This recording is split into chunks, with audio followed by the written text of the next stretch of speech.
That's on. All right. All right. Good evening, everybody, and welcome. I'd like to call this meeting to order. Welcome to tonight's meeting for today, July 27, 2025, City Council Study Session. For the record, all members of council are present. Councilor Hart is present via Zoom. And staff who needs to be here to report and help us know what we need to know is also present, so thank you. Hopefully everybody had a good weekend and enjoyed celebrating the 4th. So, first item on the agenda is agenda approval. We all had a chance to look over the agenda. Is there any items that, or any issues that need to be amended on tonight's agenda? No. Hearing none, what is the desire of council on this item? Move to approve. Second. All right, motion by Councilor Vasquez, second by Deputy Mayor to approve the agenda as it is presented. Is there debate on this item? Hearing none. Councilor Hancock, what is your vote? Yes. Councilor Ripley? Yes. Councilor Fausto? Yes. Councilor Vasquez? Yes. Councilor Hart? Yes. Deputy Mayor? Yes. I too vote yes. Motion passes. All right, discussion items. So the first item on the agenda was put on the agenda at the last meeting, the last regular meeting when I was not here. So I'm not exactly sure what council's vision is for this particular agenda item. However, I will say that the code of conduct, there's two things. Number one, it was approved in 2011, so it is well past due for a review. And Deputy Mayor, with his customary flair for dealing with all of these, has come up with a red letter version of amendments that he'd like to see made. And we can discuss that here tonight. I'm not 100% sure that was the intent of putting that on the agenda this evening. The discussion that he has, that could be saved for a Rules Committee meeting later on if council desires to do that. However, we can discuss the changes that he has prepared. I will say in a second that it is good for us to review these code of conduct from time to time, each and every one of us. We are all human, and we tend to resort to our default settings from time to time and forget what role we play here as council members. And so it is good for us to review this and stay up to date on that. So whoever put that on there, I appreciate that. That was a good call and was a timely thing for us to do. So having not been here for that meeting, I'm not exactly sure where to start. So I'm going to let Deputy Mayor start out with this, and then we can go into a discussion on this item. So just a question of clarification, Mr. Mayor. We went through this last year, correct? And we didn't, correct me if I'm wrong, we didn't do any changes? We made no changes to it last year. We just went through We it? just looked at it. Okay, yeah, I was looking at the one available on the website and did have that August 22, 2011. For some reason, I thought that we had, done some changes or amendments at the time, but definitely to get a chance for us to review this. I know that, like the mayor said, there's a few items on there that I could see. For example, one of them, still saying presiding officer. We've been calling it the chair. So it's stuff like that. Verbiage that we could definitely, look at it and vote to change if we want to do that. But do we want to do this tonight, council, or do we want to leave it for a rules committee? I prefer that, you've done the work on it. I'd prefer we go over it tonight. I think, we're delegating a lot to Rules Committee, but just like our rules and procedures, it's never come back. The rules and procedures. It's come back, but it's never been finished because we had supermajority in there and all that kind of No, stuff. that's all been approved. Madam.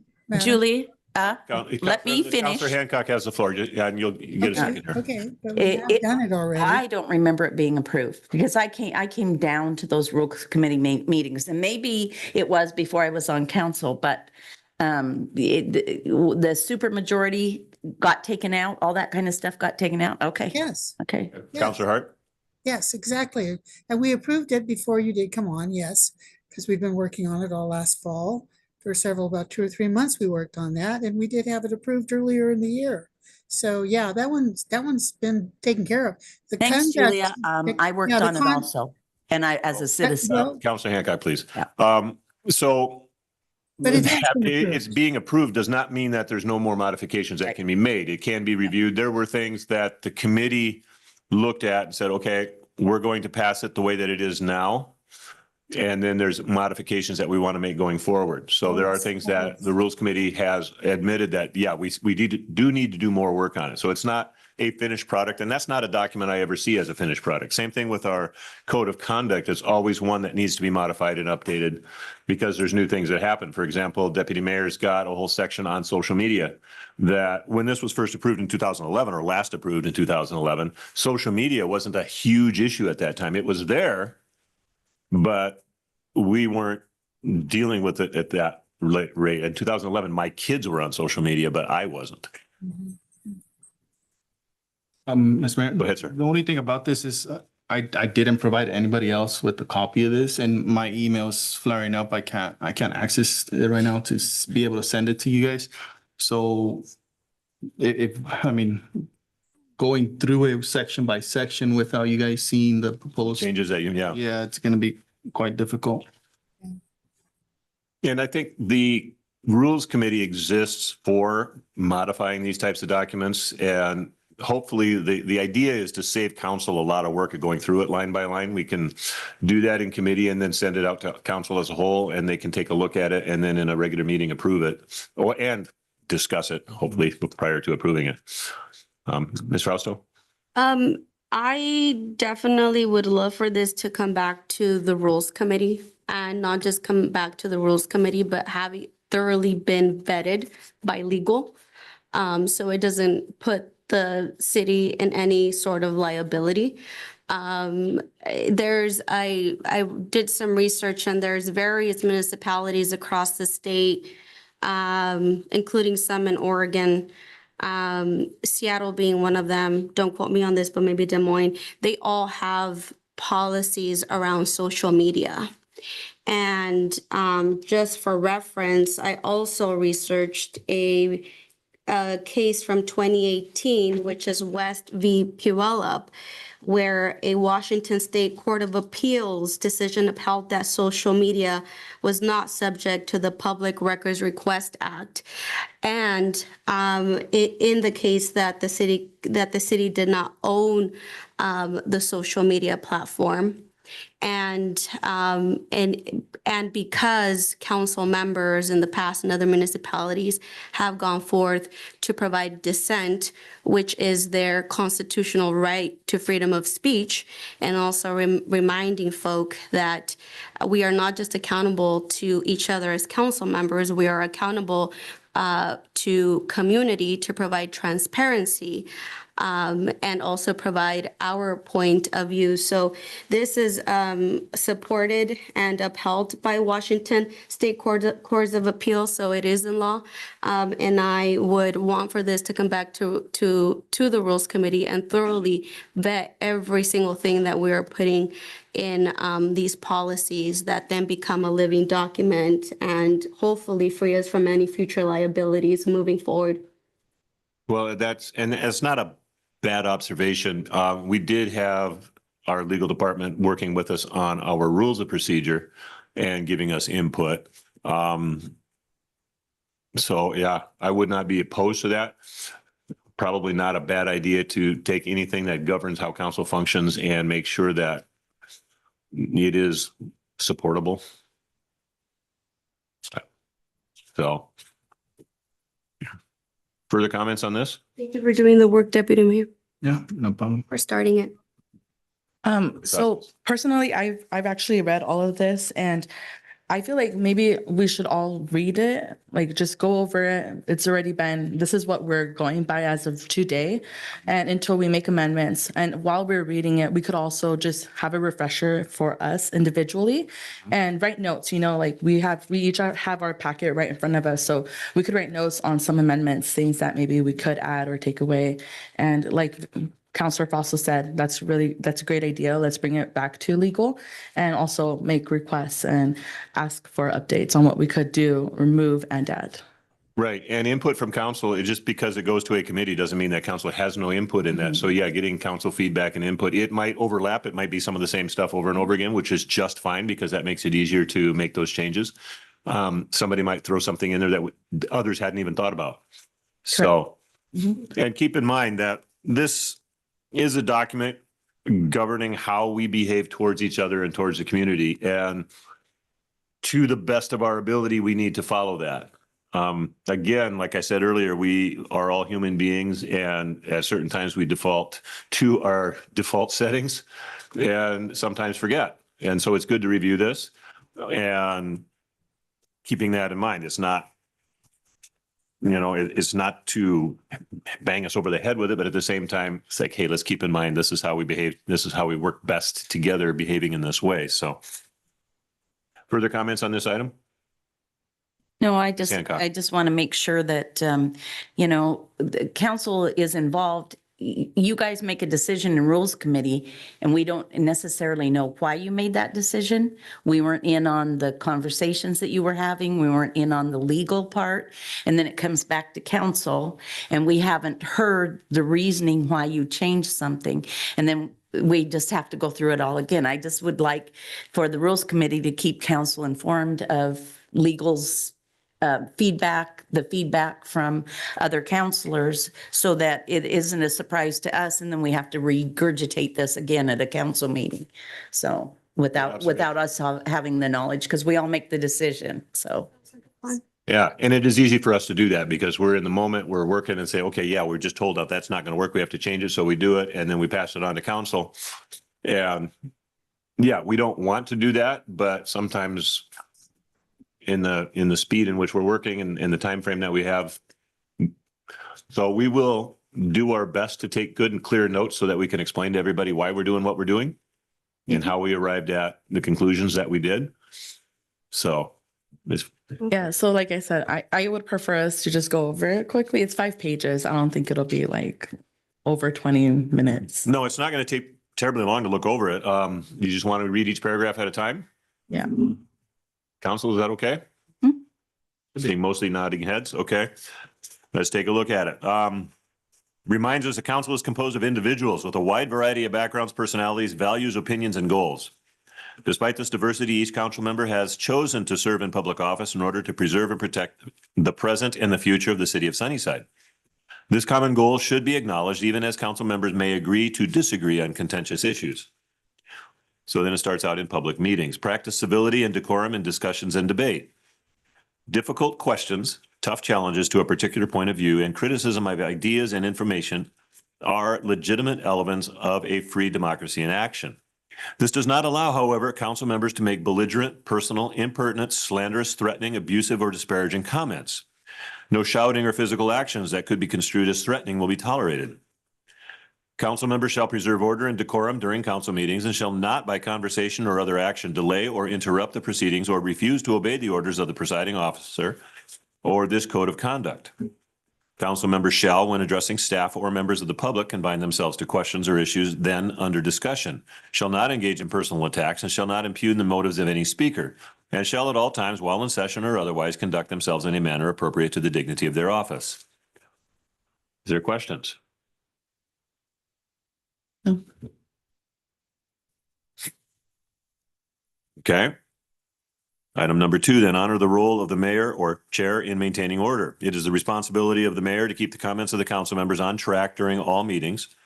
Council members should honor the efforts by the presiding officer to focus discussion on current agenda items. If there is a disagreement about the agenda or the presiding officer's actions, those objections should be voiced politely and with reason, following procedures outlined in parliamentary procedures.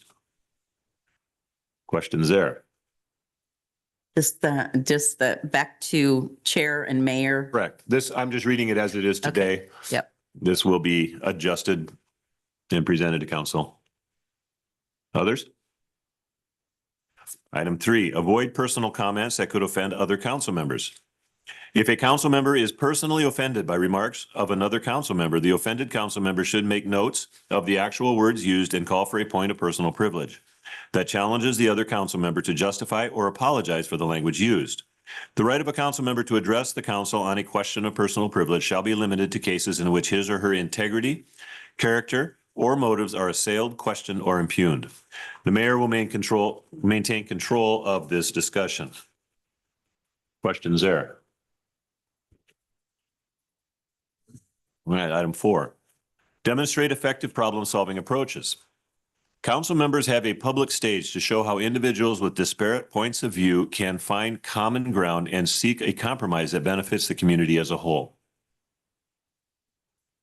And we all acknowledge this can be challenging sometimes. Are there questions or comments on this one? Number 5. Code of Ethics. Council members shall conduct themselves so as to bring credit upon the city as a whole and to set an example of good ethical conduct for all citizens of the community. Council members should constantly bear in mind these responsibilities to the entire electorate and refrain from actions benefiting any individual or special interest group at the expense of the city as a whole. Council members should likewise do everything in their power to ensure impartial application of the law to all citizens and equal treatment of each citizen without regard to race, national origin, sex, social station, or economic position. Questions or comments there? So what do we do when this isn't followed? I'm asking that same question, actually. So that's a good question. Again, Mr. Mayor, yes, sir. in the rules and procedures, there's a section in there that you need to follow. Mhm. And the first one is you email the mayor and the deputy mayor with a letter with your concerns. Correct. And also know that what we just talked about, also, if it happens in a meeting, you can, call for a point of personal privilege and ask that that be corrected.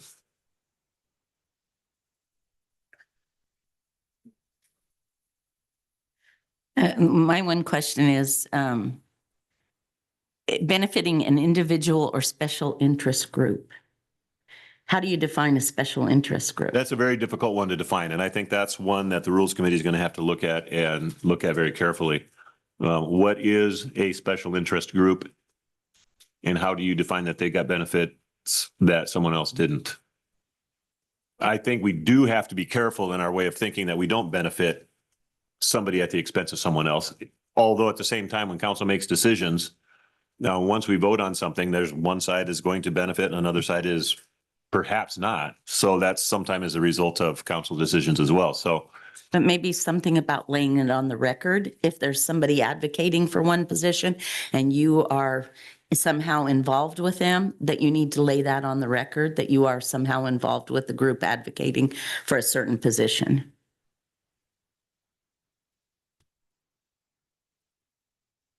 A lot of this language is very vague, Mr. Mayor, you are correct. as well. So I think breaking this as much down, again, to not put us in a position where we're gonna have to be presented with any legal liability. There's some other words that I'm circling to bring back to the Rules Committee that we have to be a lot more cautious about how we're putting this on paper. And keeping in mind too, that times have changed in the last decade or so. And so what at one time may, and I can't speak for that council because I wasn't on council at the time, but may have been intentionally vague to give an idea. This is the type of trajectory we should be looking for. Now is no longer appropriate and needs to be more specific in order to be usable. I don't know, but that's why we review these. Mhm. All right, further questions on item 5? And I don't have answers for all the questions. I'm not trying to suggest that I do because I So certainly is someone don't. taking notes on this, or what's the purpose of going through this right now? I guess, if I may, I guess us three that are in the rules committee can take notes. I'm Yep. taking notes Okay, right because I'm now. taking notes on this. Yeah. Yes, paper. please do. Okay, Yeah, thank you. absolutely. Yeah, I'm taking notes as well, just so we could also give feedback to you Mhm. three. Right. And then send emails out to us 3 to give us some food for thought, I guess. All right, in private encounters, item 6. Continue respectful behavior in private. The same level of respect and consideration of differing points of view that is deemed appropriate for public discussions should be maintained in private conversations. Right? Any questions or problems there? I guess my question would be, we say that, what control do we have over that? We don't. Yeah. This is, What remedies do we have? this is a guideline. There's no hammer over Okay. anybody saying, okay, if you fail on this, it's going to come back at you in this way, other than in the court of public opinion, perhaps. But no, this is a guideline for our behavior. This is how we should behave. Will it happen every time? No. And every one of us is going to, commit errors on this from time to time. This should be our goal. Mr. And I Mayor, guess that's how I'm thinking that it was written. Again, I wasn't on council at the time. I can't say for sure. I think it's sort of excuse me, Mr. Mayor, Go I ahead. think that it's kind of a gentleman's agreement, if to use an old fashioned term, that people would behave in these kinds of gentlemanly agree to disagree kinds of etiquette. It's not really popular now to have any etiquette for anything, but it is a good place to have a baseline of how to act in public and with each other. So I think that that's probably more why some of the language is a little bit vague, as you mentioned earlier. It's probably because it's understood that that's how you will behave. Okay, thank you, Ms. Hart. All right, item 7. Be aware of the insecurity or the non-confidentiality of written notes, voicemail, and email. Technology allows words written or said without much forethought to be distributed wide and far. Would you feel comfortable to have this note faxed to others? How would you feel if this voicemail message was played on a speakerphone in a full office? What would happen if this email message were forwarded to others? Written notes, voicemail messages, and email should be treated as potentially public communication. And I would add to that texts. You're not going to see too many faxes out there anymore, but definitely a lot of texts go back and forth. I know my own texts have been record requested twice so far this year, so. Written notes. So I know because I asked MRSC, when we write notes up here, if it's for personal notes, personal usage, it's not, it doesn't fall under the public records. If those notes, then we share it with a fellow council member, then that's when it becomes a. Correct. So maybe, I don't know, like you said, it's very vague, written notes, maybe change it up a little bit. Mhm. Well, I know at one time before we had the cameras in here and stuff, council members would kind of write a note to somebody and slide it over to the person beside them. And, instead of whispering, they would sign a note. We don't do that anymore because, hey, we're on camera, and it looks bad, right? It looks inappropriate. So those type of notes don't happen anymore, or at least I haven't noticed. Maybe they do at the other end of the dais, so I don't see it. But some things have changed, but we do need to realize and recognize that you send out emails on your city server, it's public. And when you get a records request, you don't have to turn that in even, because Jackie can just go right to it and get it and print it out. And it doesn't take any effort on your part. She'll have it. She'll find it. She will. And so, but also there are ways they can go into your cell phone and find any messages that you've deleted. So if you go out and delete your messages, it's still not safe. So be careful. So I have a personal policy. I don't comment on Facebook, for example, and there's a lot of texts that people send me that I don't respond to. So just for that reason. Any other questions or comments on item 7? Paragraph 8, even private conversations can have public presence. Elected officials are always on display. Their actions, mannerisms, and language are monitored by people around them that they may not know. Lunch table conversations will be eavesdropped upon. Parking lot debates will be watched, and casual comments between individuals before and after public meetings are noticed. Okay. Questions or comments there? I think we've all been in a position to notice and also have been noticed, every one of us, and people comment, "Hey, I saw you talking to so-and-so." So all of that. Quick tips, item 9, preserve dignity and self-respect. Listen for the message even if you don't agree with it. Respect others as they are. Express your independent perspective. Participate intelligently. Be willing to delegate and let others make decisions. Lead from the front of the parade. Not quite sure what they were meaning by that. Control all you should and not all you can. Use few words after much thought rather than many words after little thought. Seek to create, change, and overcome the influence of conventional wisdom. Recognize when you need outside experts. Recognize the efforts of others. Continuously pursue excellence. Next section. Is there any questions on that section? All right. Council member conduct with city staff and city attorney. Governance of the city of Sunnyside relies on the cooperative efforts of all council members who set policy and city staff who implement and administer the council's policies. Therefore, every effort should be made to be cooperative and show mutual respect for the contributions made by each individual for the good of the community. Paragraph 10, treat all staff as professionals. Clear, honest communication that respects the abilities, experience, and dignity of each individual is expected. Poor behavior towards staff is not acceptable. Questions or comments? Paragraph 11, direct administrative and operational questions to city management.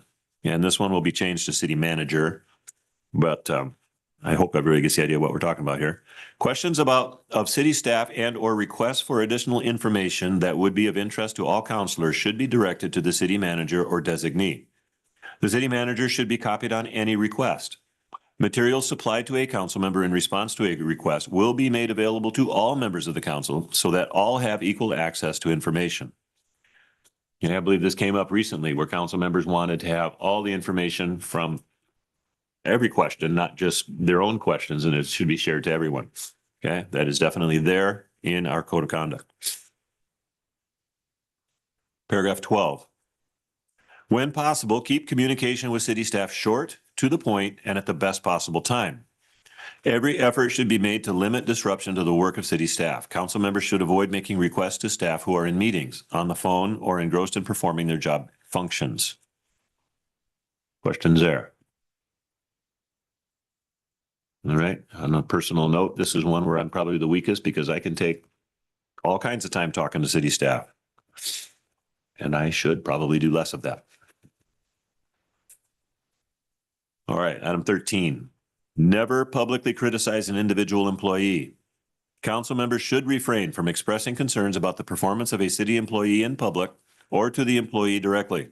Comments about staff performance should only be made to the city manager through private correspondence or conversation. Questions there? All right, if we have a problem with any individual city employee, it's the manager's job to deal with that. And we talk to the manager privately.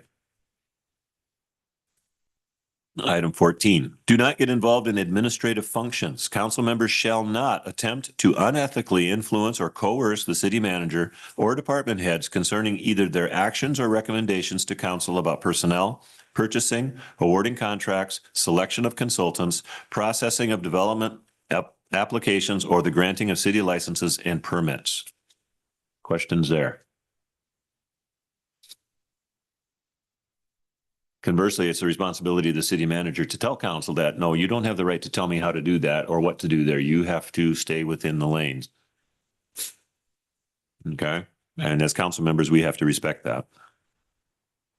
Item 15, check with city staff on correspondence before taking action.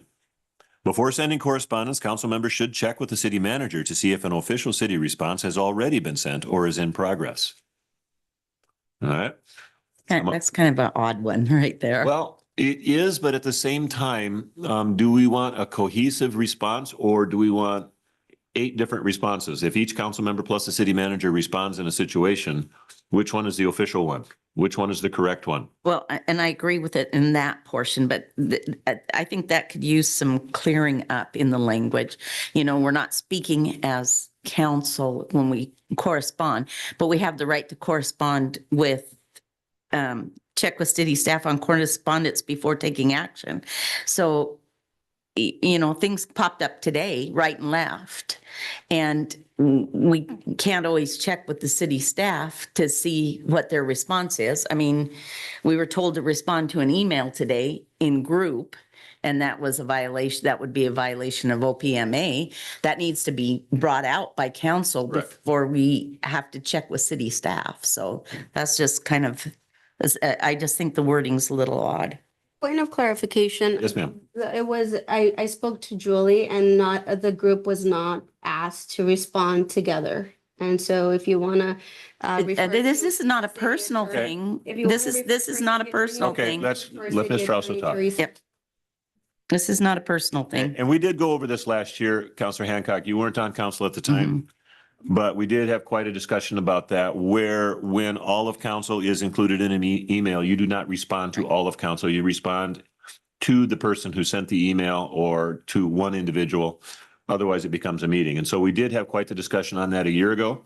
So what I've seen is council has been very good about responding appropriately to those types of emails.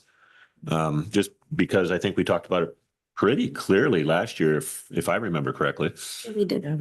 So, but you're right, we can clarify that a little bit more, make that language a little bit easier to understand.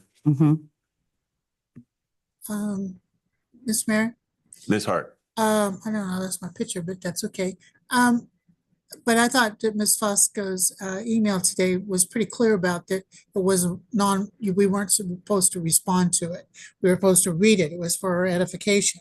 So I fully got that. I didn't have any problem understanding that that was for our information and that we would be discussing it later at the meeting. Mr. Mayor. Which is one of the coming up ones. I mean, I understood it for what it was. So. okay. Thank you, Ms. Hart. Ms. Hancock. This is not about a certain email. Okay. This is not about one certain email. I'm just saying there are things that arise that sometimes that council needs to respond to. It's not setting the tone for the city or anything else, but I'm just saying that I just think that the wording can be cleared up, and it's just my part of this thing to go to the rules committee. It's not, I don't have final say or anything else. I'm just saying, I think it needs to be cleared up a little bit. And yeah, we all know about rolling meetings. We've gone to our trainings and all that kind of stuff. But there was a request to respond for all city council members to respond and respond privately to one city council member. That is still a rolling meeting, and whether that was the intent or not, it's what happened, and we need to have some wording on this. So. Okay. Thank you for that. And yeah, I've made a note that we need to clarify that. And we will do that.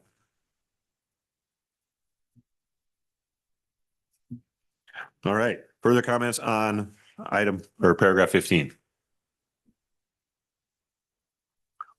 All right. Paragraph 16, do not attend city staff meetings unless requested by staff.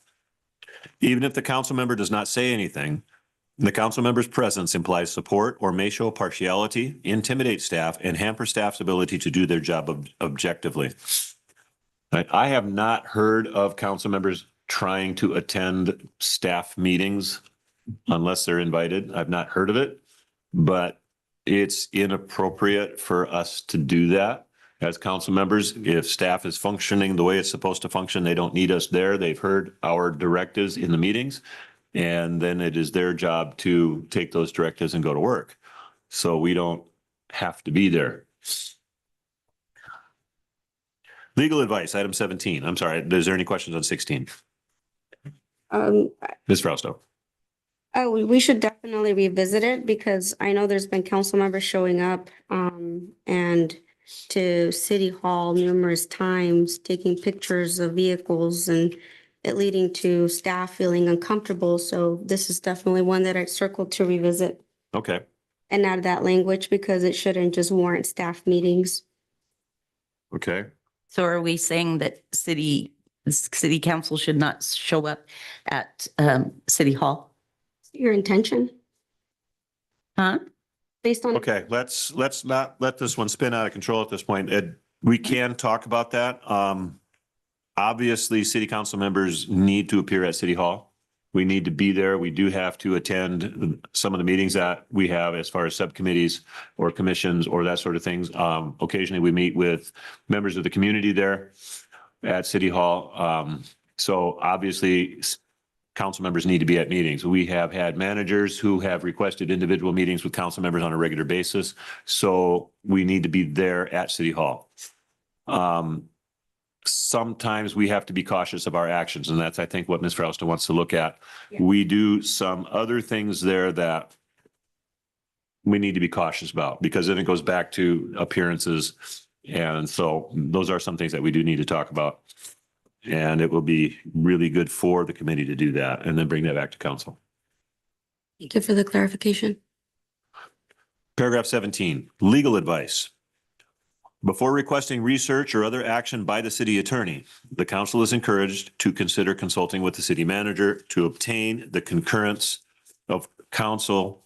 I'm sorry, let me read that again. Or obtain the concurrence of council to ascertain whether the request or action can be accomplished more cost effectively by alternative means. Outside of a council meeting, council members should make requests of the city attorney through the city manager. Exceptions to this are issues related to the performance of the city manager and unique and sensitive personal yet city business related requests. The city attorney shall in either case provide any written response to the full council and the city manager. Mr. Deputy Mayor. This one I had proposed a lot of changes, but. Yes, I can imagine.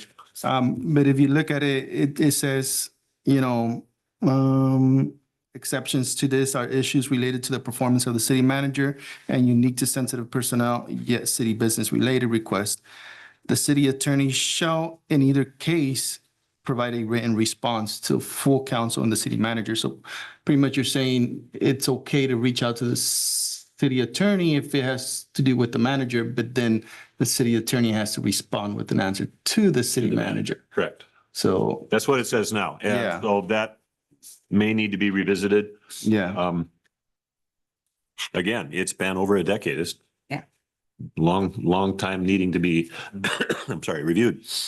So, And I agree with that. It needs to be worded so that council can have the opportunity to talk to legal. There are things that come up that council needs to be able to talk to legal about, but not abuse it. So we have to have some wording, and I think George is on the right track, so. and we do have to be careful because every time we contact legal, that's billable. And we have to be careful not to incur all sorts of expense for the city. And there have been council members in the past who have done so. And they have had to be encouraged not to reach out to the city attorney so often. So, yeah, that I made a note to rewrite that, and I had starred that before we even came up to it. So those are good observations. Further comments on this one? All right, council member conduct with the public. Making the public feel welcome is an important part of the democratic process. No signs of partiality, prejudice, or disrespect should be evident on the part of the individual council members toward an individual participating in a public forum. Every effort should be made to be fair and impartial in listening to public testimony. In public meetings, be welcoming to speakers and treat them with care and gentleness. Because personal concerns are often the issue of those who come to present to the council, council members should remember that how they treat the speaker will either help them relax or push their emotions to a higher level of intensity. Questions or comments there?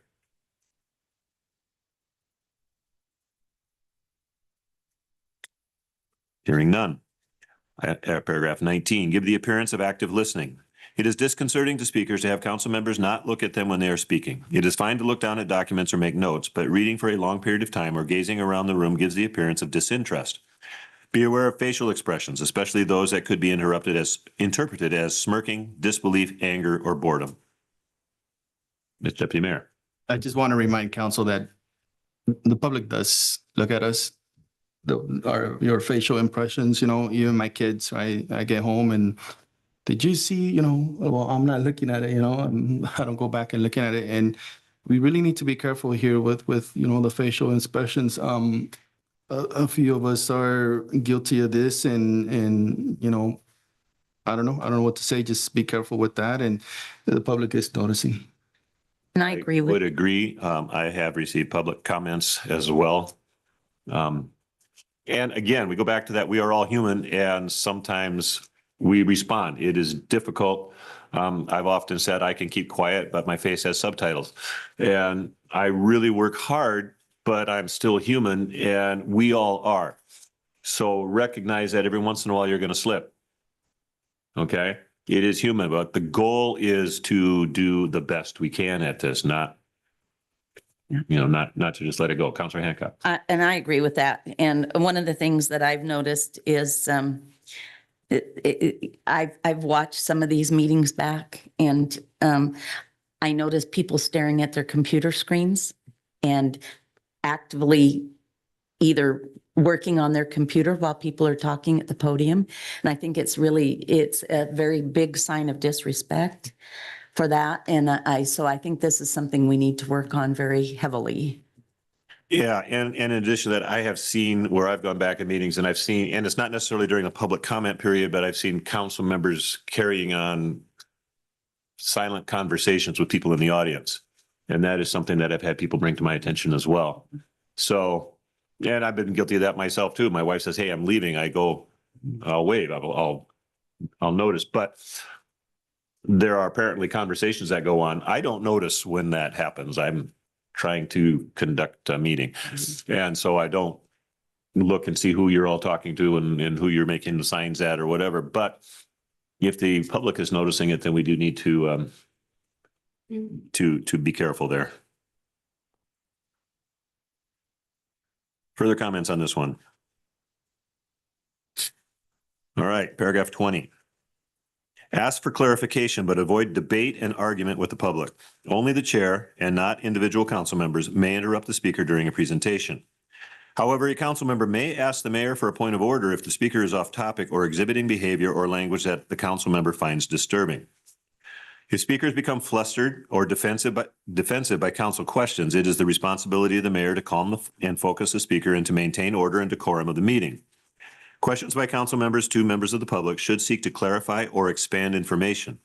It is never appropriate to belligerently challenge or belittle the speaker. Council members' personal opinions or inclinations about upcoming votes should not be revealed until after the public hearing.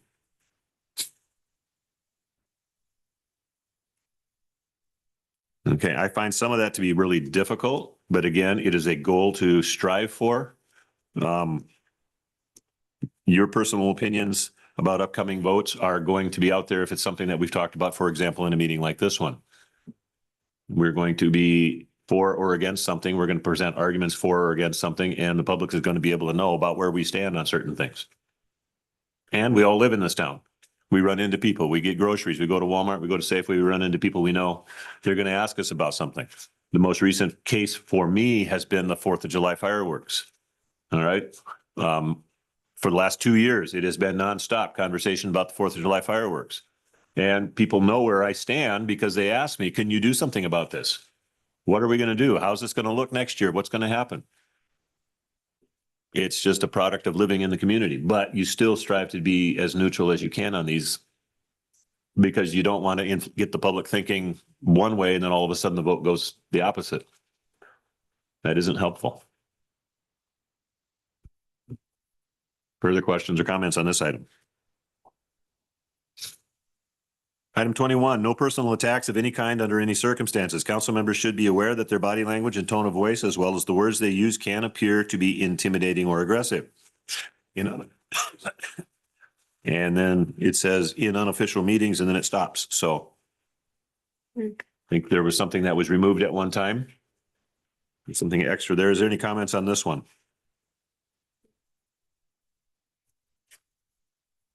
Mr. Mayor, I think the in unofficial meetings is the rest of The next the page. section. Like section 20. Okay, so that's the heading for the next part. Yeah. Yes, I think you're right. Thank you for picking up on that. All right, item 22. Make no promises on behalf of the council or staff. It is inappropriate to overtly or implicitly promise council action or to promise city staff will do something specific. For example, fix a pothole, replace flowers, fix a leak, etc. When approached by the public to correct a situation, council members should refer them to the city manager. All right, now there is a QR code that if you still have those cards, they can just put that on their phone and go right to file a complaint and that should get a report generated. Questions on that one? Yeah. Jackie, you might want to take a look at the one that we have online. It's different than this one right here. Section 22. And so-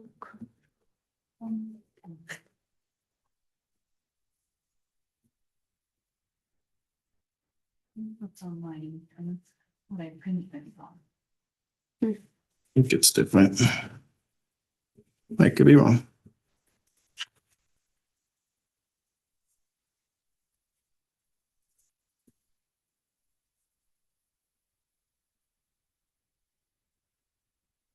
Mhm. It looks the same. Yeah, I think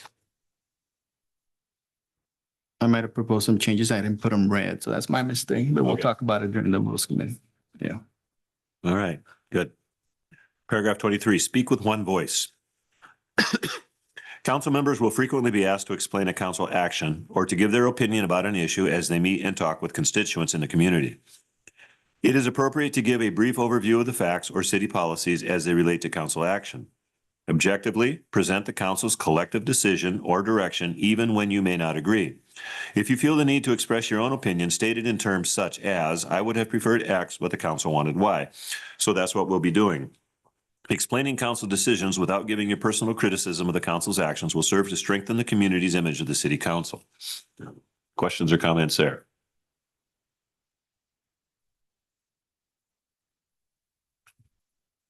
I feel that we all struggle with this one.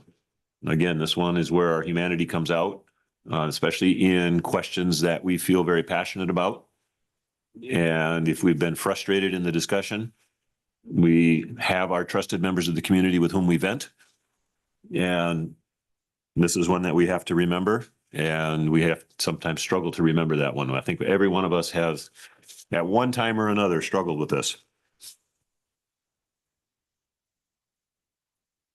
Paragraph 24, make no personal comments about other council members. It's acceptable to publicly disagree about an issue, but it is unacceptable to make derogatory comments about other council members, their opinions, and their actions.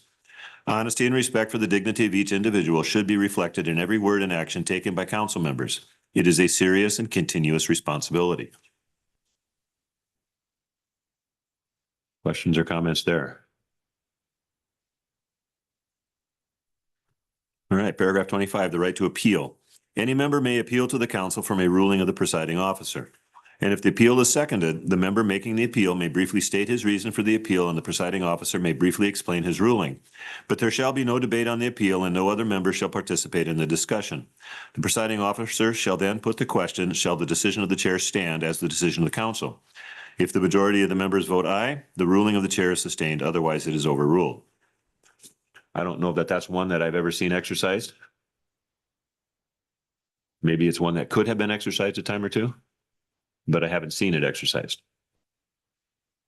And to be honest, I'm not sure if that would have come to the top of my mind, that response, if somebody did. All right, Sunnyside Council principles of proper conduct: keep promises, be dependable, build a solid reputation, participate and be available, demonstrate patience, show empathy, hold on to ethical principles under stress, listen attentively, study thoroughly, keep integrity intact, overcome discouragement, go above and beyond time and time again, model a professional manner, respect one another as individuals, respect validity of different opinions, respect the democratic process, and respect the community we serve. I'd like to add respect other people's time.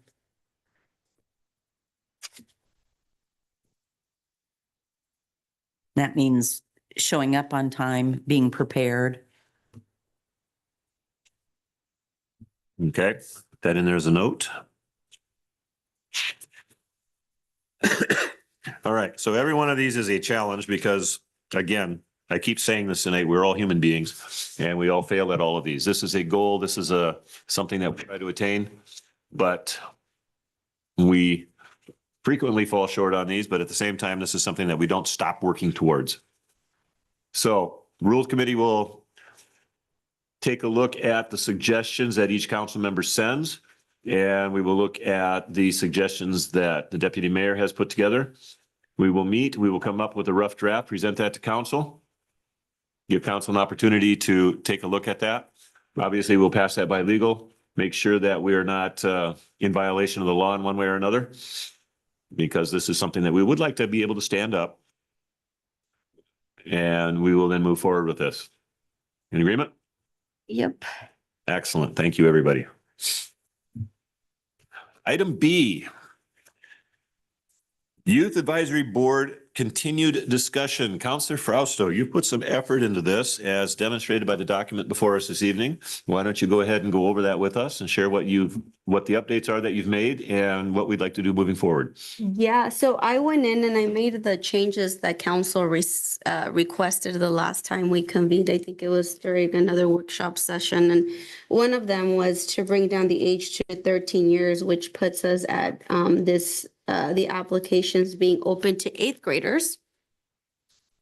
And then adding the language that any student who's registered within the Sunnyside School District or is a part of a homeschooling program is eligible to apply irregardless if they live outside of city lines, because we do have a lot of students living out in the country.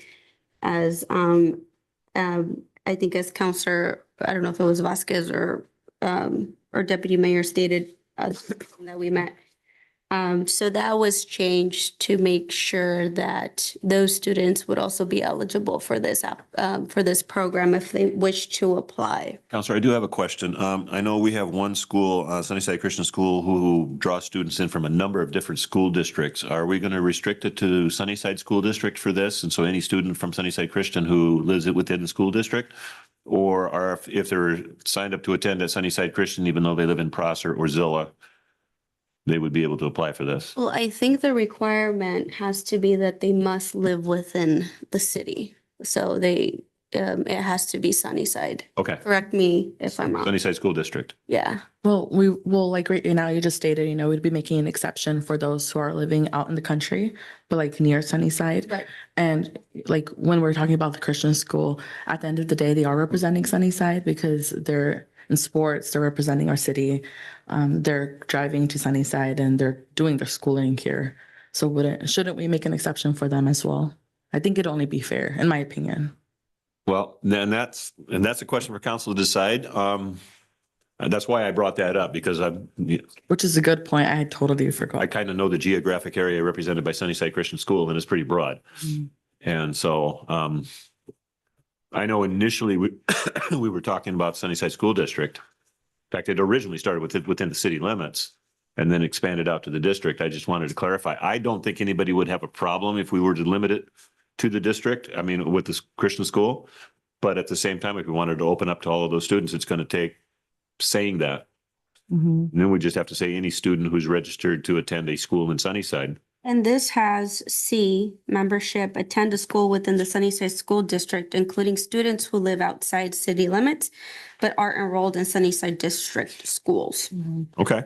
Yeah, because I personally also know some high schoolers in Sunnyside who actually live in Grandview for which whatever reason they had to come to Sunnyside, just to avoid either bad influences from other schools or some friendships, so they could actually focus on getting their grades up. It also says be enrolled in a local school or recognized homeschooling program. So, I mean, Sunnyside Christian is a local school. Okay. Just wanted to make clear on that. Mhm. Okay, go ahead, Counselor. Oh, yes, and then I think we went from a 2-year term to a 1-year term with a maximum of 2 consecutive or non-consecutive terms. And at the year of each 1-year term, they would be eligible for reappointment. I have a question on that. Mm-hmm. So what happens if they reach their maximum term and there's no students that apply and they want to keep going? Like wanting a step up, Wanting no a- one applies and Yeah. they're willing to serve for another year. We can add some language. I mean, I think if, with the exception of us not finding someone, which I doubt, I know there's a lot of youth that are really eager. Your daughter's kind of, the 11-year-old wants to do this, but I mean, for the sake of any foreseeable conflict or any situation that might arise, because there might be that case where we're not finding an additional student to step up. I'm okay with adding that language if that's what y'all want. I think so. I mean, it's sometimes in our public boards or commissions, I mean, we have vacancies right now that our residents aren't stepping up and wanting to be on there. So that doesn't mean, you know, if they reach a maximum term limit, we kick them out because we still want somebody there representing. But maybe if you could add some language, you know, if there's nobody else that wants, yeah. Mayor? Yes. Okay.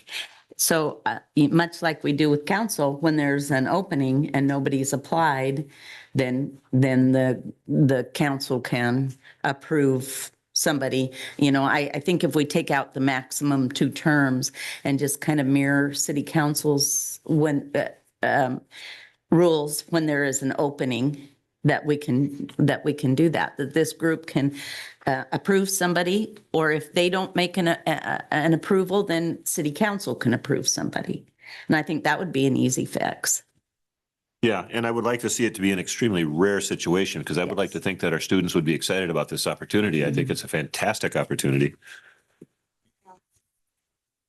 And I also, in terms of putting a limit is, I would love for more students to be involved and not have someone, not one student, you know, participate in. And I mean, I love their engagement and participation. That's what we want. But I'd love to provide more of our students an opportunity to participate in this program.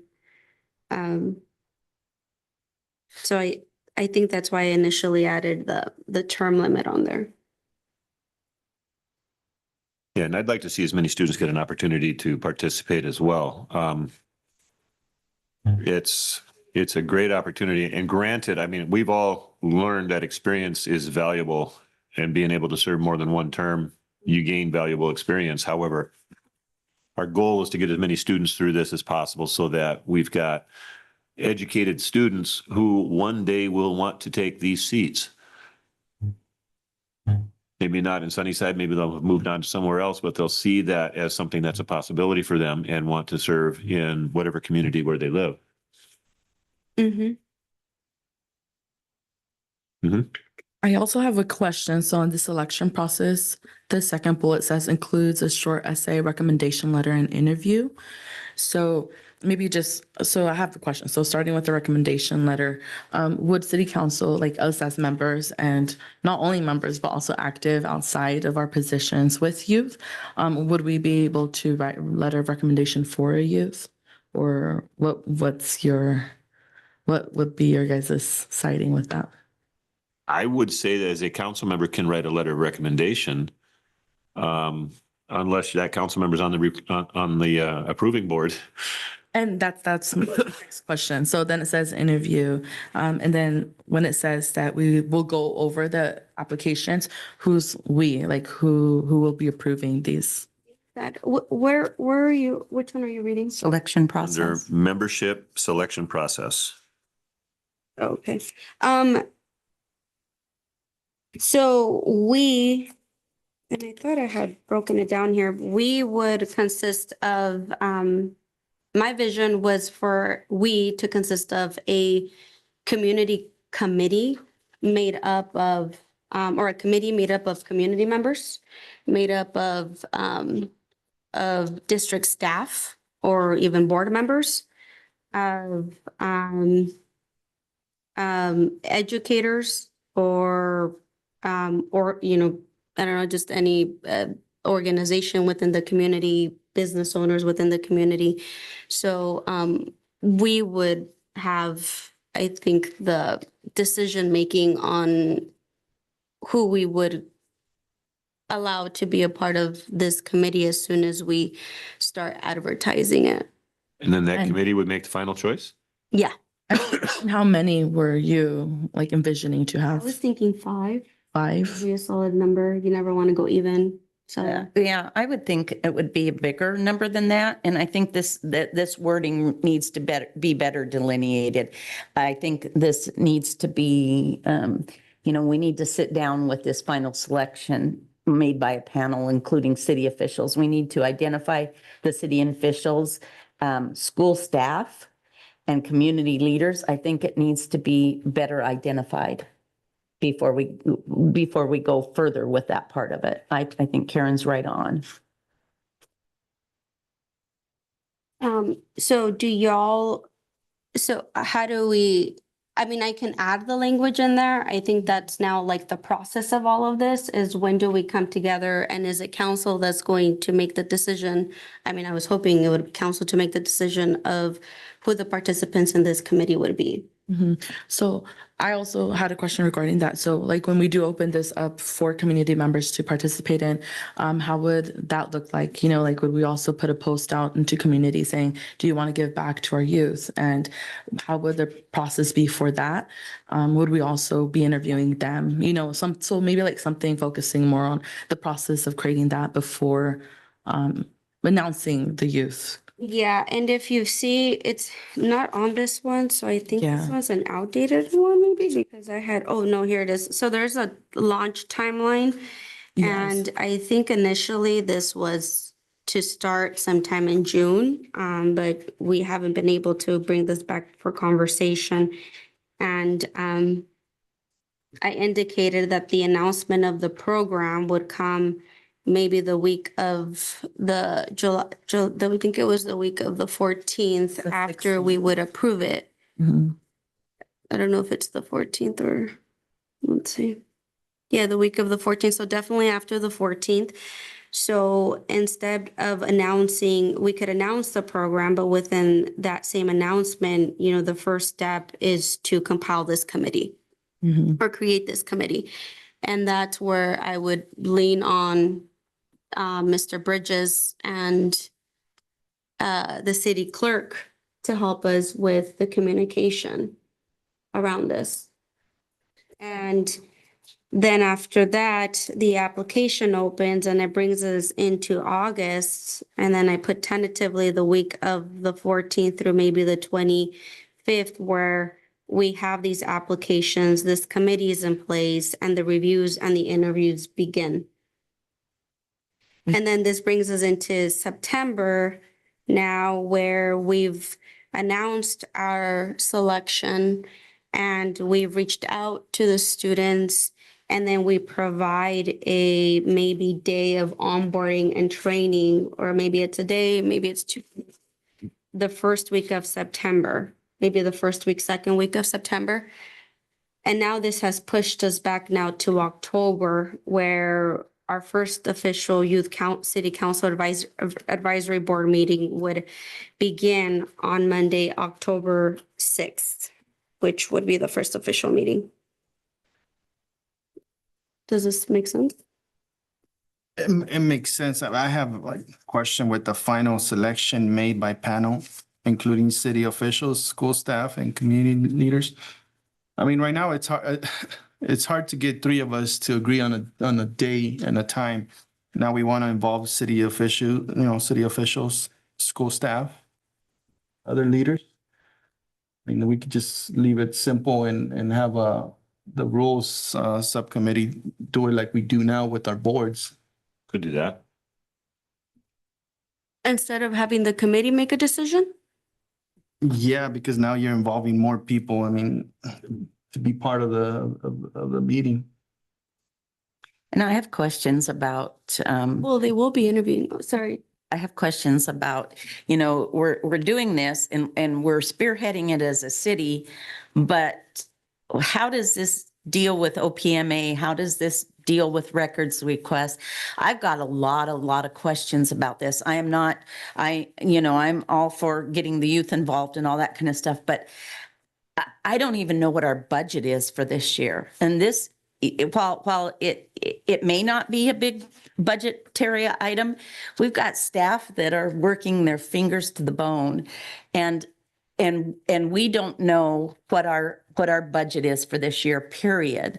So I am skeptical of the milestones and the launch timelines. I'd like to see where we sit in budget and what we really have some analysis from staff of what the budget constraints are going to be, a little bit more from legal about how this would work before we go much further with it. I'm all for going forward with it. I just think, here's this resolution and, we're talking about, what it's going to cost. And, I have issues with some of the new member application items, that I think we need to look at more carefully. I think this needs a lot more work. I'm all for going forward with it, but I think it needs a lot more work and we need to know where we stand legally. Like I say, with OPMA records, I mean, this is an advisory committee to the council. There's going to be some rules and, I'd like to hear Jackie's feedback on it. I'd like to hear legal's feedback on it. I think we're kind of getting ahead of ourselves when we don't know what our budget is and what this is going to cost us, because there was talk about a swag bag, but nothing government does is free. And there's always a cost to it. And there's staff time involved. And we don't even know what that is yet, because we don't even know how we're going to make final selection or anything else. All that's an impact to our budget. So that's all I'm saying is I think we need a lot more work on this before we actually start saying we're going to announce it or implement it, until we have vetted it more carefully. Okay, Ms. Vasquez. Would this, like, if we move forward and we approve all of this, would this be subject to OPMA? Would they fall under that? What do you think, Jackie? I believe so. Especially if we put it in our boards and commissions, Okay. in our code, I believe it would. So then I'm assuming then that we would also announce this to the public, right? Like when the youth meetings are happening, and then we would have to have someone to kind of keep the minutes, right? On everything. So would that be assigned to one of the community members as well? Like one of the adults? Well, that's a good question. It can be assigned to a staff liaison. We have had staff liaisons keep minutes Liaison in here. to other committee meetings. Or this particular group could say that one of their members has to be the appointed secretary. I'm a little bit skeptical on that one. We had a 13-year-old assigned to take meeting minutes. But we have asked staff to take minutes before. So that's within the realm of possibility. I'm not saying that we go for that, but that is in the realm of possibility, Ms. Hancock. But if it's OPMA and we're subject to the public records request, we can't have students or anybody other than probably our city clerk doing taking care of the records for us. I think like I say, I'm all for this, but I think we need to be very careful how we proceed. And we need to get this through legal. We need to vet it better. We need to know what this community leaders and the school staff, and these kids are going to have training in the OPMA and the Records Act. And, it's hard enough to get counsel to abide by some of that, let alone these students. So, I want to make sure if we do this, we do it right. And we're not putting the city in jeopardy. And let's get some legal advice on what needs to be done as far as the OPMA. It may turn out it's not a huge requirement, but let's find out. It's better to know than not know. So, Mayor, yes. we have our attorney Drew Pollum on Zoom, and he can maybe answer any of your questions that you have if he's available. I Maybe am spotlight him available, so Mr. you Mayor. can see him. Mr. Mayor, can you hear me? I can now. Yes, sorry about that. Yes, I can answer any questions you may have. Just to Councilmember Hancock's kind of conversation and just kind of piggybacking on what Jackie said. Youth commissions, particularly anyone that is giving any sort of advice or action on city business, would be subject to the OPMA. Any sort of records, emails, texts, the same rules would apply to a youth commission as much as it would to a planning commission. And there's always ways to make it easier obviously, there's always ways to make it easier for individual commissioners, whether they're on a planning commission, design review commission, or a youth commission. When it comes to the minutes itself, there's nothing really in particular that says in the OPMA that says that the minutes have to be done by a staff member versus a member of the commission itself. It might be a opportunity for a young person to learn how to do that task, possibly under the supervision of one of the other adults. But there isn't anything that I'm aware of that would say that that one of the kids couldn't do that. So the bottom line is, it's like any other commission that the city would have. So it's subject to your baseline modes, OPMA, Public Records Act. Kids would likely need to be trained, as like anyone else in the commission would have. Any other commission would need to go through that process. But other than that, there's not a lot of other, what I would define as major legal hurdles beyond that I can see for putting something like this together. All right, thank you. Does that help, Councilor Hancock? It does, except like I say, I get back to the budget and, support and sustainability, annual retreat or training workshop, budget allocation for youth-led initiatives, and there's going to be costs, and we don't have a breakdown of the costs of what this is going to be. And I think that's really important. We're working without a working budget right now. And, we need to be mindful of what we're spending. I do not want employees to be laid off or employees gone or more, things cut in the city until we know where we're at. And this is a good thing, but we need to know we can afford it. Okay, Councilor Fausto, do you have a response to that? I have. Go ahead. Deputy Mayor? So would Councilor Fausto, would you be willing to contact some of these other cities that have a youth advisory to maybe get some feedback from them as to what their costs Yeah, are? I can do some additional research. I think if it makes council also feel better, I don't know if we should bring this back to a meeting with our legal along the way as we start asking for, well, I'll go ahead and call some of our other municipalities that I know have enacted this for some years now and ask them about any foreseen costs and what maybe we should take into account for given our size of our city and our budget. But I think it would be also a good opportunity to bring in Julie into this and maybe have another discussion once we have some of these questions answered, if you will, so she can provide some more of the legalese feedback. In terms of budget, I did loop in Kelly, and hopefully maybe along the way she can give us some more information too of where we stand. I am all about making sure that we are moving this not too quickly, but moving it in the right way so we make sure we have all our ducks in a row. But we definitely should be celebrating an opportunity or a program like this because it's never existed in our community. Once we actually get it forward and get it through, it is going to be a once in a lifetime opportunity for many of our students here in our community. So let's not lose sight of that, especially right now as we are spending on very many different areas in the city, including an internal investigation. So I will do my contact, but I also would like for us to maybe have another separate meeting with Julie to get some of these questions answered before we bring it back to council.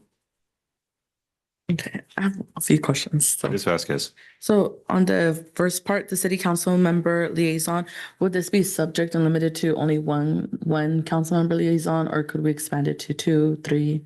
What are your thoughts? I was thinking we can. Typically with council member assignments, we get spread pretty thin. And so if we try to get 3 council members as liaison on this, it would be a challenge. Mhm. I was thinking more like 2. Yeah. I was thinking, maybe when I reach out to other municipalities and maybe get their take on it. Yeah, ask them on that. I can circle back, but I was thinking co-facilitation. Okay. And I also read something about using the Denny Blaine room to host some of these meetings. So my other question was in regards of would we need a contract with school board, just kind of like wording that we're not going to be charged, because I don't want us to also step into using facilities and there isn't a contract and then later on we are billed. We can definitely go that way. If No, we would definitely have to have, we would definitely have to have a contract in place that we are using a facility of the school district without any charge. Okay. Yeah, we'll definitely get some legal counsel from Julie. The superintendent reached out, maybe a couple weeks ago, maybe 3 weeks ago, and, the school district is really excited about this. He did extend the Denny Blaine for use, including technology. He had been wanting to host a meeting, about this. And it was during the time where, we didn't have a city manager just yet. So we can bring up that conversation now that Mr. Bridges is here.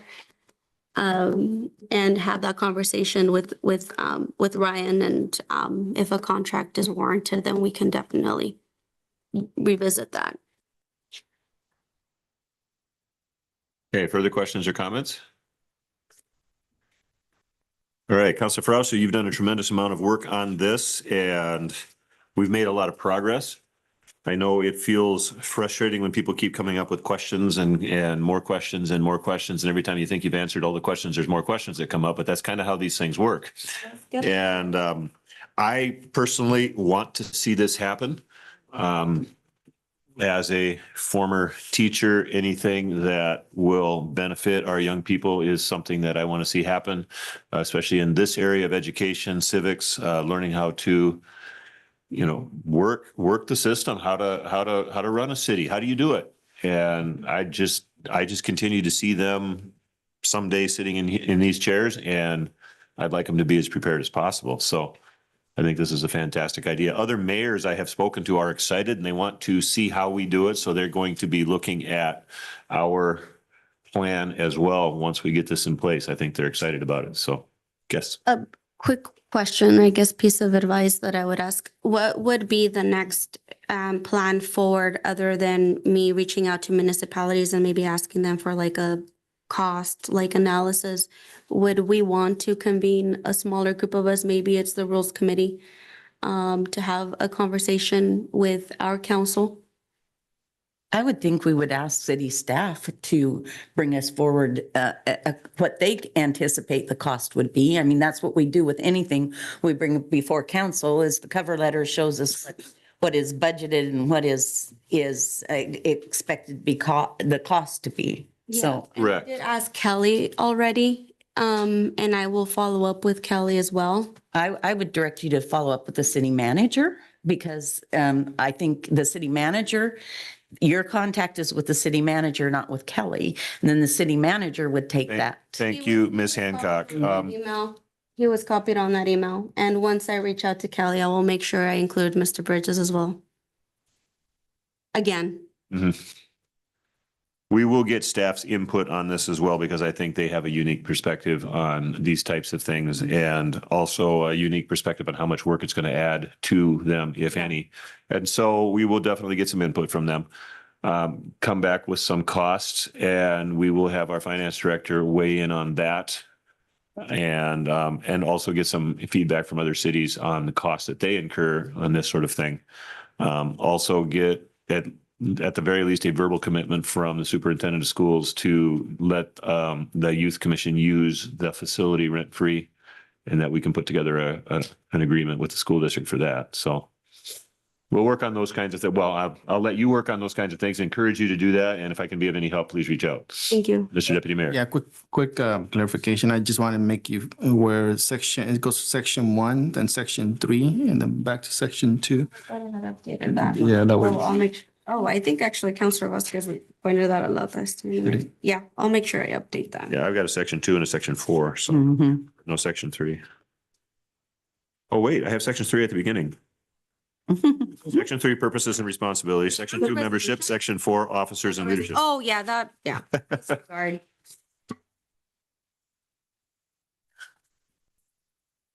All right, if there's no further discussion on this item, moving on to the next one, item C, city manager spending authority discussion.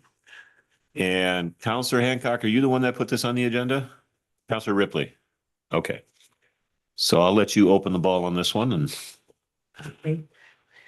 Jackie, do you have the current one, the ordinance or whatever it is that gives us the authority, gives the city manager the authority? Yeah, let me pull that up. Thank you. The I purchase- looked for that and I couldn't find it.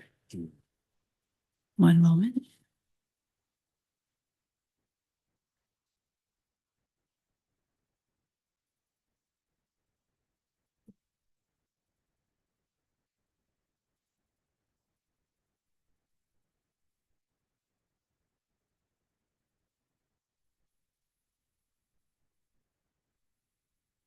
This is, oh, sorry. Okay, there it is. This is our purchasing and procurement policy. And it's noted here.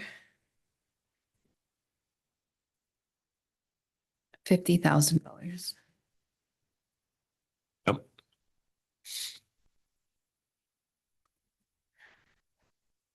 Okay, Counselor Ripley. Okay, I was just wondering if, we've been kind of going blind on, when they have the spending authority. Is there anything in there that says that they have to, show council what they spend and where they spent it? And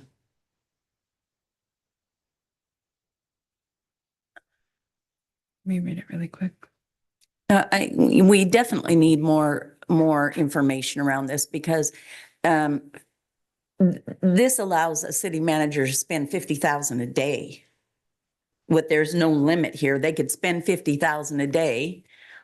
And 50,000 a day times a year is going to be a lot of money. There has to be more structure around this because you don't want to tie a city manager's hands, but we can't just have everything live up to a $50,000 limit and, $50,000 here, $50,000 there without council's approval. And it's never been brought to council. We have yet to have a budget adjustment this year and we're in July.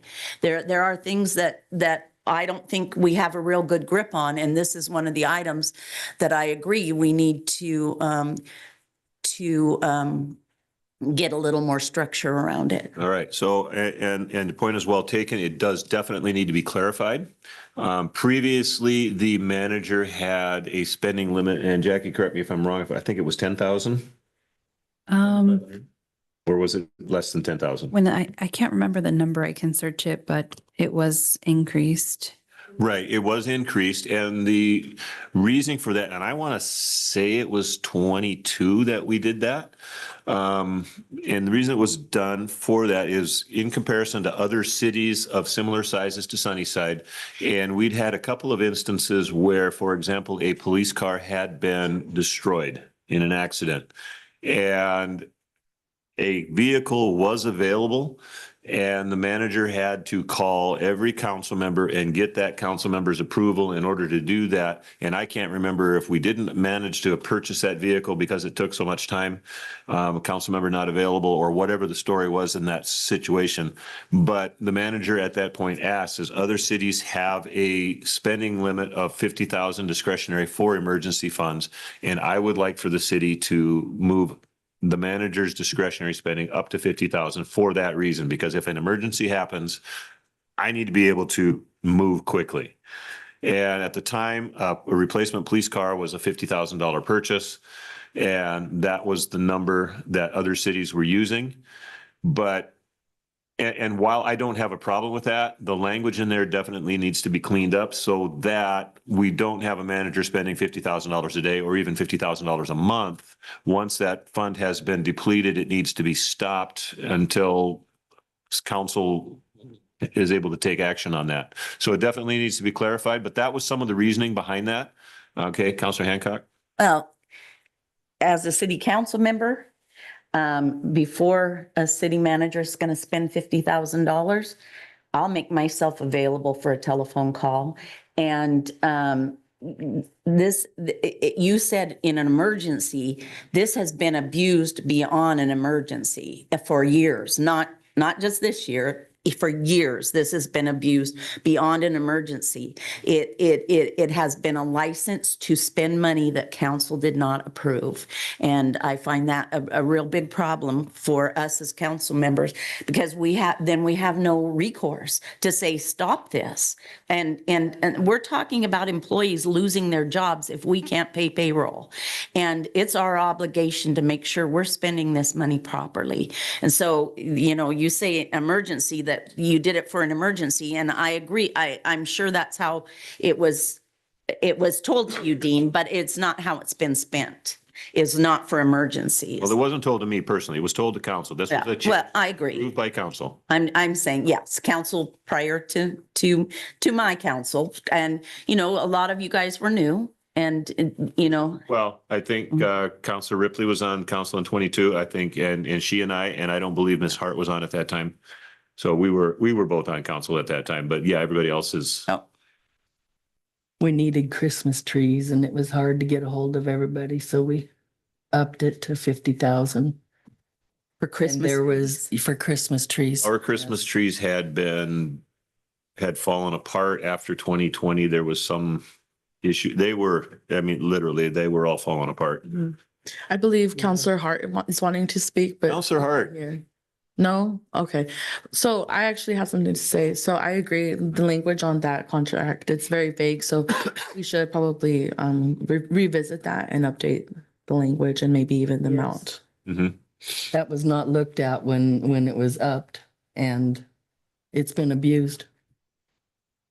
Oh, question. Mr. Deputy Mayor. Mr. Bridges, you were here in 2020, in 2009 as the interim city manager. I believe the previous spending limit was $7,500. Did you ever have an emergency that you had in hand that would make you spend more than $7,500? I don't think I ever spent any money on that based on that policy before. In my tenure as a department head or as a city manager, and I was listening to the conversation, all the emergencies that we've ever had to deal with in the city, and that's either in any city or county I've ever worked for, there was always an upcoming county or an upcoming meeting that we could bring that resolution in an emergency resolution, because the state has emergency spending rules, that we could bring that to the governing board for approval before we move forward with any emergency spending process.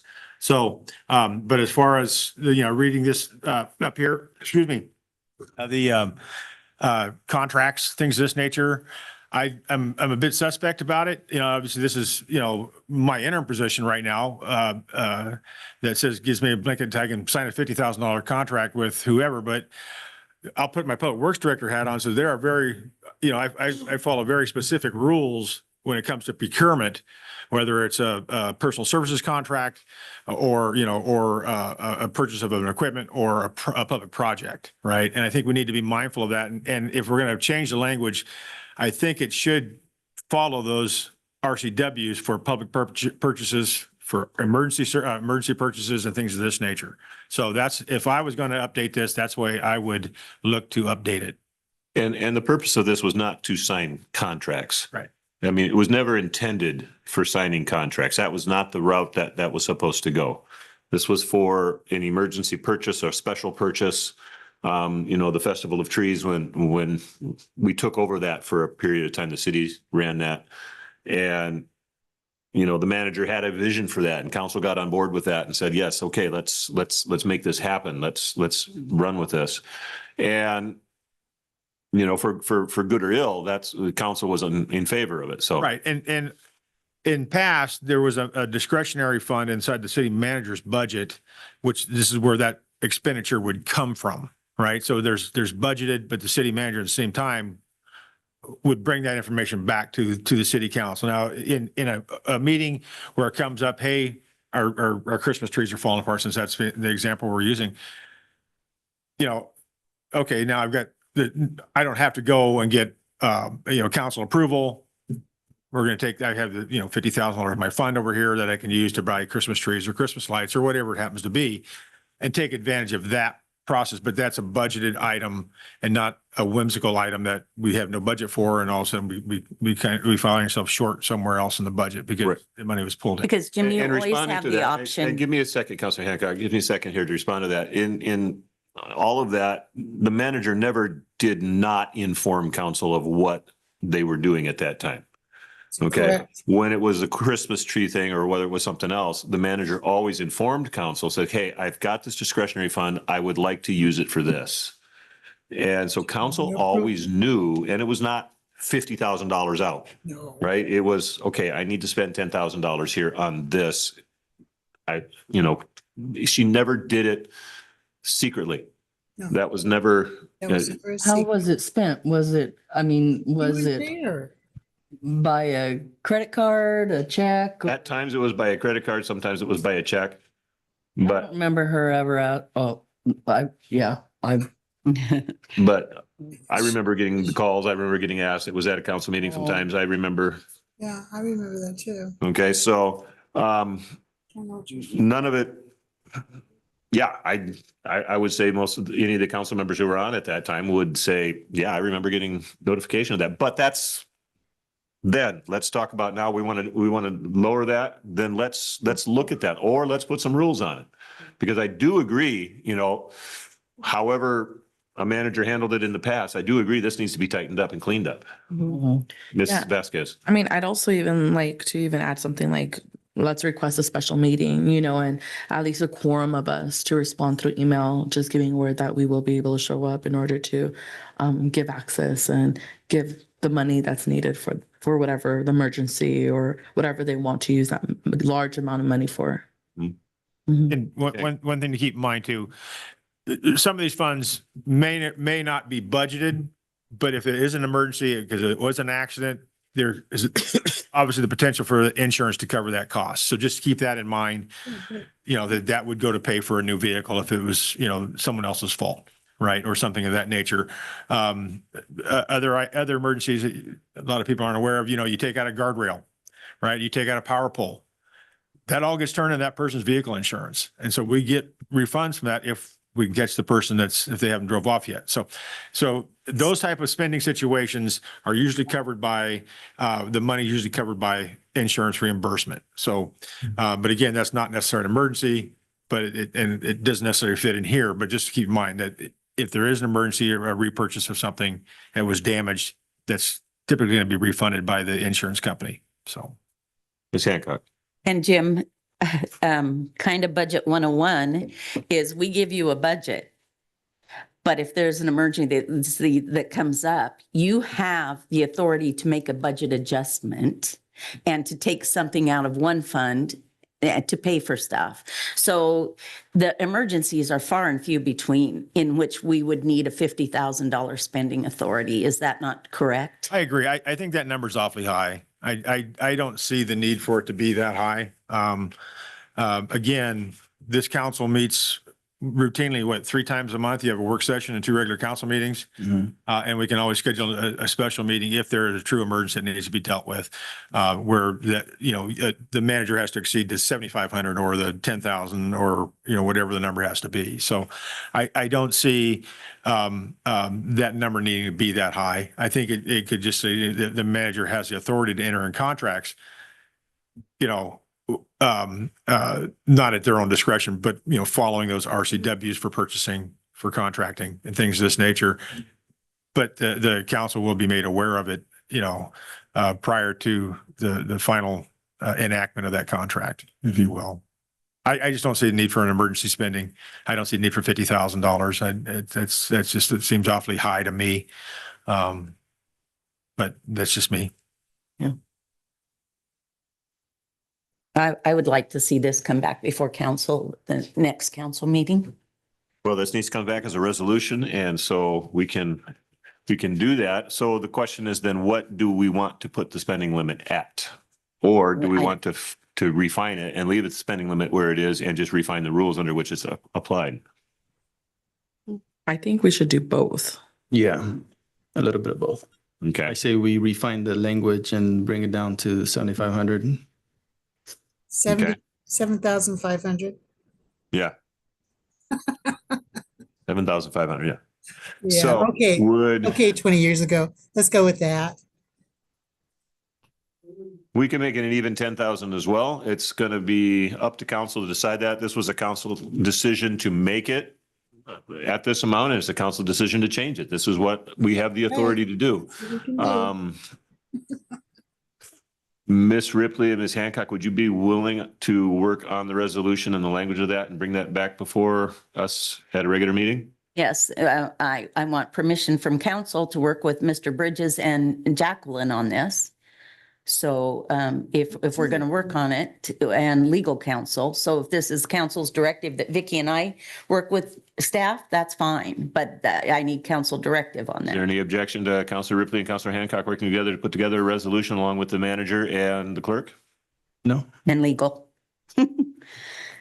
No, no objection. So you are then so directed by council to work with Manager Bridges and City Clerk Renteria, as well as our legal department, and make sure and make those changes and bring it before council as a resolution. Thank you. The regular contracts were $7,500, and then we're going to add in something about the emergencies to 50,000, or 50,000 is fine? No, they want to drop the number down to 7,500. Although I would be fine at 10,000, but You want to add a section about emergency? just clarifying the emergencies, Okay. when that money can be spent. And I think Mr. Bridges' ideas about that because he's talking about the RCWs and procurements and contracts. So with legal and Mr. Bridges and Jackie, I'm sure we can come up with something. I am confident that you can. Well, if you go down to page 8, it kind of lists more of the spending authorities that those RCWs, like Public Works and. But this is the regular city purchasing policy. That's why it's listing those, not specifically to the city manager under that section, I believe. Mhm.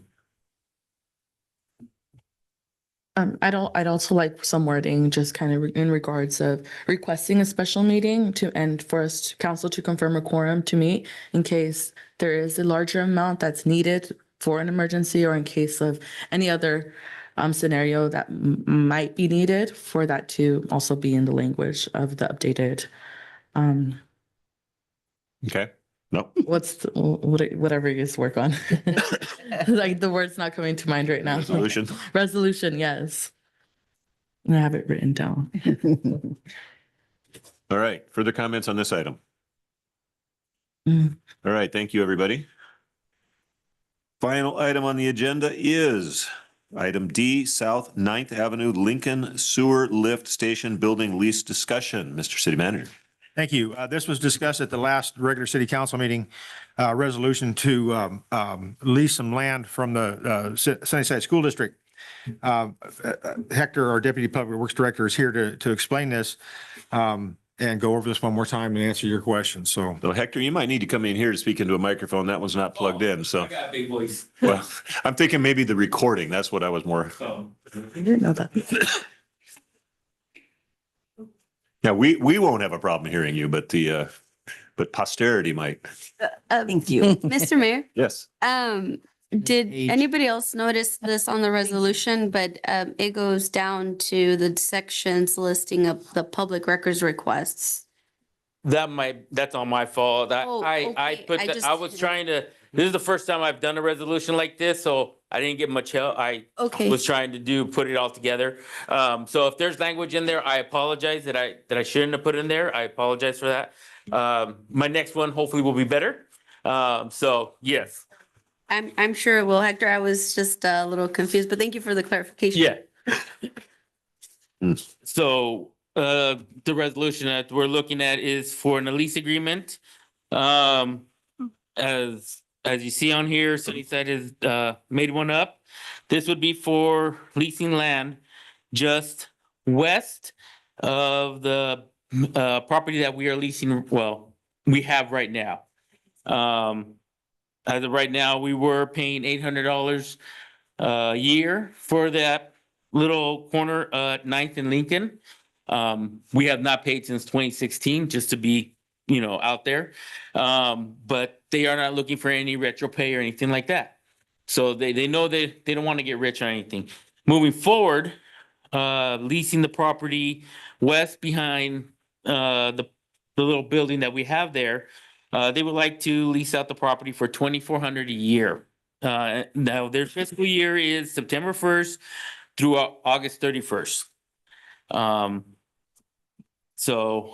With your permission, I would like to be able to allow our interim city manager to be able to sign this agreement so we can move forward to lease that property. Plus, that would help us along when we go to the seed board money to funding to get a grant through them to get our sewer pumps moved into that location. Obviously, right now, as you can tell, and on that picture that I have shown you guys, our city pumps are out underneath the road right there at Lincoln to 9th.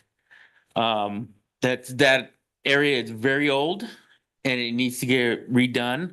Obviously, we will still have a couple pumps in there, but that is only for storm drain. The sewer alone is at max capacity.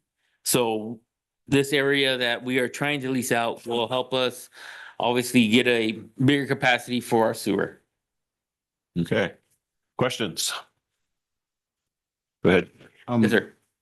So I mean, I can see where we want to lease, right, with the green box, but should this agreement have any legal wording as to, you know, how many feet west, how many feet north? Or No, if you would like, I can have them add that in there. How much? just that curiosity, I was just making sure that. No, there is no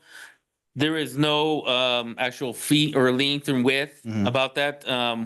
I have talked to Superintendent Maxwell.